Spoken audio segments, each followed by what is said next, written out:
दोस्तों, कैसे हैं आप लोग। आज हम लोग हाजिर हो चुके हैं फिर एक बार आप लोगों के लिए नए दिन का नया करंट अफेयर लेके। तो दोस्तों, सेशन बहुत इंपॉर्टेंट होने वाला है, तो चैनल को लाइक, सब्सक्राइब एंड शेयर कर दें अगर चैनल पे नए हैं, और बेल आइकन को दबा दें ताकि लेटेस्ट वीडियो आपको रोज़ाना टाइम पे मिलती रहे। तो देखते हैं आज का पहला करंट अफेयर क्या है दोस्तों। भारत का दूसरा सबसे बड़ा क्रिकेट स्टेडियम बनने जा रहा है दोस्तों। कहाँ पे? जयपुर, राजस्थान में। ठीक है। BCCI, Bharat cricket control board, BCCI ने जयपुर में भारत का दूसरा सबसे बड़ा स्टेडियम बनाने के लिए राजस्थान क्रिकेट एसोसिएशन को 100 करोड़ रुपए का फंड दिया है दोस्तों। याद रखिएगा कितने का? 100 करोड़ रुपए का। भारत का सबसे बड़ा क्रिकेट स्टेडियम कौन सा है? नरेंद्र मोदी स्टेडियम, जो कि गुजरात में बना हुआ है दोस्तों। ठीक है। डोनाल्ड ट्रंप भी आए थे उसके उद्घाटन के लिए, याद रखिएगा। और स्टेडियम के पहले चरण के निर्माण, कोई भी दोस्तों जो बड़ा बड़ा प्रोजेक्ट बनता है उसको चरणबद्ध तरीके से बनाया जाता है। एक बार में ये कोई छोटा मोटा घर नहीं है कि जिसको एक बार में बना दिए। इसके लिए पार्ट बाई पार्ट काम किया जाता है। तो पहले पार्ट को 24 से 30 महीने में पूरा कर लिया जाएगा, पहले चरण के काम को। ठीक है।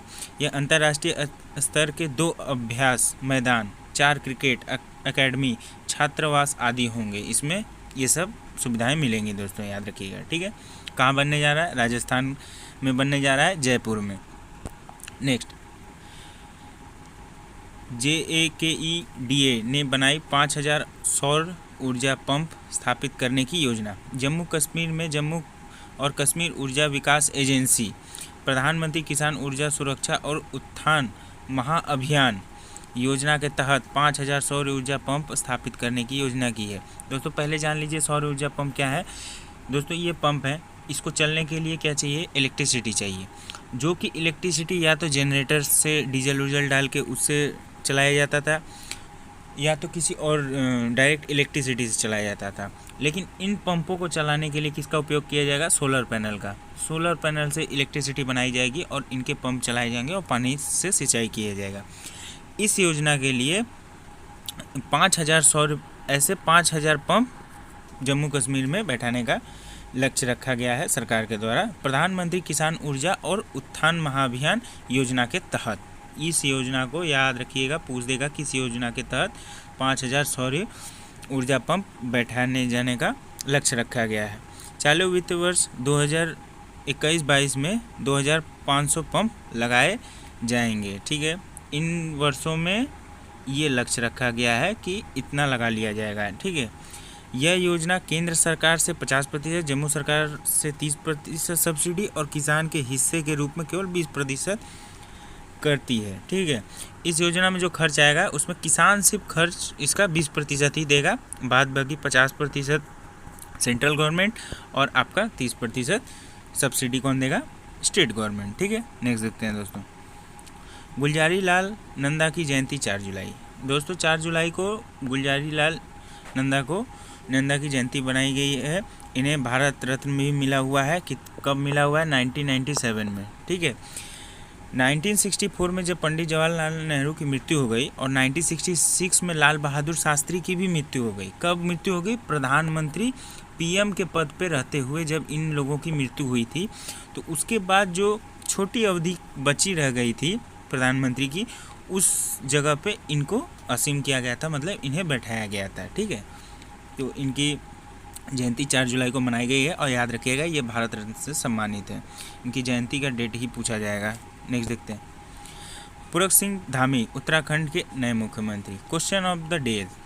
ठीक है दोस्तों, अभी क्या हुआ है, नेक्स्ट दिन ही मैंने बताया था कि तीरथ सिंह रावत वो क्या थे? उत्तराखंड के मुख्यमंत्री थे और उन्होंने मुख्यमंत्री पद से इस्तीफा दे दिया। क्यों? कारण यह था कि वो भी अब जिस टिकट से खड़े हुए थे, जिस जगह से सांसद खड़े हुए थे, वहाँ से वो चुनाव को हार गए थे।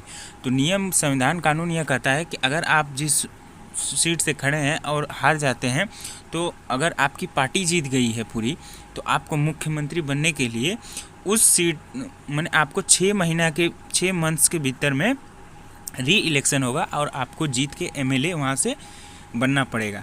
तो आप अपने मुख्यमंत्री पद पर लगातार बने रहेंगे। लेकिन अगर 6 महीने के अंदर आप अगर इलेक्शन नहीं जीत पाए, तो आप वहाँ पर मुख्यमंत्री नहीं रह पाएंगे। वही तीरथ सिंह रावत के साथ हुआ है। तो तो दोस्तों उन्हें पद से हटा दिया गया है और अभी उत्तराखंड के मुख्यमंत्री कौन है? पुष्कर सिंह धामी हैं। ठीक है, ये नए मुख्यमंत्री हैं। ठीक है, नेक्स्ट देखते हैं दोस्तों, एशियाई डीजी के रोल ऑफ एक्सीलेंस में BLR एयरपोर्ट।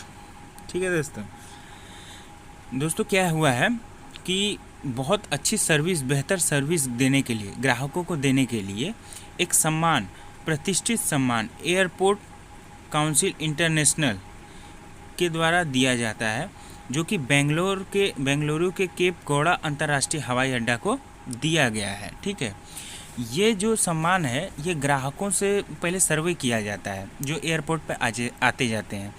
तो सर्वे में यह पूछा जाता है कि आपको यहाँ की सुविधा कैसी लगी, यहाँ के माने स्टाफ्स कैसे हैं, बातचीत कैसे करते हैं, माने तमाम चीज़ें जो उनकी क्राइटेरिया होती है उनसे ग्राहकों से पूछा जाता है, यात्रियों से पूछा जाता है और उस पर एक लिस्ट तैयार की जाती है। सभी एयरपोर्ट्स का ऐसे ही किया जाता है और लिस्ट तैयार किया जाता है, जिस लिस्ट में बेंगलुरु का जो हवाई अड्डा है ये टॉप पे आया है अपनी सुख सुविधाएं देने के लिए ग्राहकों को, मतलब जो यात्री हैं। ठीक है दोस्तों, नेक्स्ट देखते हैं, स्वामी विवेकानंद की पुण्यतिथि। दोस्तों हर वर्ष 4 जुलाई को स्वामी विवेकानंद की पुण्यतिथि के रूप में मनाया जाता है। उन्हें भारत के सबसे बेहतरीन आध्यात्मिक नेताओं और बुद्धिजीवियों में से एक माना जाता था। ठीक है, हालांकि ये सब लाइन इम्पोर्टेंट नहीं है, फिर भी आपको जनरल नॉलेज के लिए बता दे रहा हूँ। और उनका सबसे फेमस भाषण कहाँ हुआ था? 1893 में शिकागो में हुआ था, जो कि इन्होंने भाषण दिया था धर्म सांसद के रूप में, और यह भाषण पूरा विश्व में फेमस हो गया था। ठीक है, नेक्स्ट देखते हैं, मरियप्पन टोक्यो पैरा ओलंपिक के लिए ध्वजवाहक वो होते हैं जो दोस्तों जब ओलंपिक शुरू होने होता है तो एक स्टार्टिंग सेरेमनी होती है जिसमें सभी देश के खिलाड़ी चलते हैं और अपने देश का झंडा लिए रहते हैं। तो उसमें जो झंडा लिए रहते हैं ध्वजवाहक, जो झंडा लेके आगे चलते हैं, अपने देश को लीड करते हैं, माने दिखाते हैं, तो उसमें इन्हें नामांकित किया गया है, मरियप्पन को। ठीक है, इस साल टोक्यो ओलंपिक जापान में होने वाला है।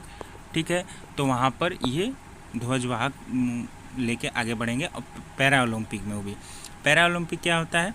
पैरा ओलंपिक वो होता है जो खिलाड़ी अपने शरीर के किसी न किसी अंग या भाग से डिसेबल हैं। ठीक है दोस्तों, अपाहिज हैं। ठीक, नेक्स्ट देखते हैं, डोपिंग के आरोप में सुमित मलिक पर 2 वर्ष का प्रतिबंध। दोस्तों डोपिंग क्या होता है पहले ये बता देता हूँ। डोपिंग वह होती है कि किसी भी खेल में बढ़िया प्रदर्शन करने के लिए खिलाड़ी क्या करते हैं, ड्रग्स का सेवन कर लेते हैं, जिससे कि जो इंसान का नेचुरल पावर होता है वो बहुत हद तक बढ़ जाता है उस डोपिंग के वजह से। ठीक है, वो ड्रग्स लेने की वजह से, जो कि खेल में इनलीगल है, खेल में अलाउ नहीं है ये सब चीज़। तो अगर आप डोपिंग में पकड़े जाते हैं तो आपके ऊपर प्रतिबंध लगाया जाता है, जो कि इनके ऊपर लगाया गया है 2 वर्षों के लिए, याद रखिएगा। 125 किलोग्राम वर्ग में टोक्यो खेल के लिए क्वालिफाई किया था इन्होंने, लेकिन इनको डोपिंग केस में इनको प्रतिबंध लगा दिया गया है। ठीक है, नेक्स्ट देखते हैं, गोडसे की जीवनी प्रकाशित करेंगी पैन मैकमिलन। दोस्तों ये नाथूराम गोडसे जी हैं, इनके बारे में सभी जानता है, गांधी जी को इन्होंने गोली मारी थी। ठीक है, इनकी जीवनी Nathuram Godse the true story of Gandhi assassin, ये बुक कौन प्रकाशित करने वाला है? Pan Macmillan. ठीक है, बस इतना ही याद रखिएगा, यही याद रखने का चीज़ है इसमें। ठीक है, नेक्स्ट देखते हैं, CBSE शुरू करेगा इनोवेशन एम्बेसडर प्रोग्राम। अच्छा, CBSE नया कार्यक्रम करने जा रहा है। क्या है? केंद्रीय माध्यमिक शिक्षा बोर्ड ने इनोवेशन एम्बेसडर प्रोग्राम शुरू करने के लिए शिक्षा मंत्रालय के इनोवेशन सेल और AICTE के साथ सहयोग किया है। किसके साथ सहयोग किया है ये याद रखिएगा, सहयोग भी कभी कभी पूछ देता है। कार्यक्रम CBSE शिक्षकों के लिए शुरू किया गया है, जहां 50,000 शिक्षकों को इनोवेशन एम्बेसडर के रूप में प्रशिक्षित करेगी। ठीक है, CBSE शिक्षकों के लिए ऑनलाइन प्रशिक्षण कार्यक्रम 16 जुलाई 2021 से शुरू किया जाएगा। ठीक है, ये याद रखिएगा। तो इसमें ये एक याद रखने का चीज़ है, और कितने शिक्षकों को? 50,000 शिक्षकों को ट्रेन किया जाएगा। आगे देखते हैं, उत्तर प्रदेश को मिलेंगे 9 नए मेडिकल कॉलेज। तो ये दोस्तों कोई उतनी बड़ी बात नहीं है, लेकिन हाँ ये बड़ी बात है उत्तर प्रदेश के लिए कि उत्तर प्रदेश का विकास बहुत तेज़ी से हो रहा है। जुलाई 2021 में यूपी में 9 मेडिकल कॉलेज खुलेंगे और उनका उद्घाटन कौन करेंगे? हमारे पीएम करेंगे, नरेंद्र मोदी जी करेंगे। ठीक है, नए कॉलेज देवरिया, एटा, फतेहपुर, गाजीपुर, धरोई, जौनपुर, मिर्ज़ापुर, प्रतापगढ़ और सिद्धार्थनगर जिलों में खुलेंगे। ये ज़िले हैं जिनमें यह कॉलेज 9 मेडिकल कॉलेज खुलने वाले हैं। ठीक है, उत्तर प्रदेश के इतिहास में ये पहली बार एक साथ इतनी बड़ी संख्या में मेडिकल कॉलेजों का उद्घाटन हो रहा है। दोस्तों उत्तर प्रदेश में तो विकास हो ही रहा है, ये आप सभी को मानना पड़ेगा। उत्तर प्रदेश जिस गति से आगे बढ़ रहा है कि लग रहा है आगामी 10 सालों में अगर ये सरकार रही तो उत्तर प्रदेश की छवि कुछ और होगी। ठीक है, जनसंख्या की दृष्टि से याद रखिएगा सबसे बड़ा राज्य है। ठीक है, जनसंख्या की दृष्टि से, और इसकी सीमा बिहार, मध्य प्रदेश, छत्तीसगढ़, दिल्ली, हरियाणा और तमाम एक नेशनल बॉर्डर नेपाल से भी लगती हैं। ठीक है, याद रखिएगा। और इसके जो मुख्यमंत्री हैं योगी आदित्यनाथ जी हैं। ठीक है, नेक्स्ट देखते हैं। और आज के लिए इतना ही दोस्तों, आशा करता हूँ आपको वीडियो पसंद आया होगा। अगर वीडियो पसंद आया तो चैनल को लाइक, सब्सक्राइब एंड शेयर कर दें और बेल आइकन को दबा दें ताकि आपको लेटेस्ट वीडियो रोज़ मिलती